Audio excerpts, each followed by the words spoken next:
Hello everyone, good morning. I hope I doing well. Today's recipe upma చేస్తున్నాను.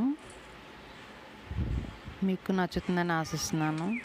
Like చేయండి, comment కూడా చేయండి. మీ comments కోసం నేను ఎదురు చూస్తూ ఉంటాను. ఈ రెసిపీ మీకు నచ్చిందో లేదో కామెంట్ చేసి చెప్పండి.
ఈ టిఫిన్లోకి వేగించిన వేరుశనగ గుళ్ళు, వేగించిన శనగపప్పు, చిల్లీ వేగించింది, కొబ్బరికూర వేసి పల్లీ చట్నీ చాలా టేస్ట్గా ఉంటుంది. ఆ ఉప్మాలోకి ఈ కొబ్బరి చట్నీ తింటే చాలా రుచిగా ఉంటుంది.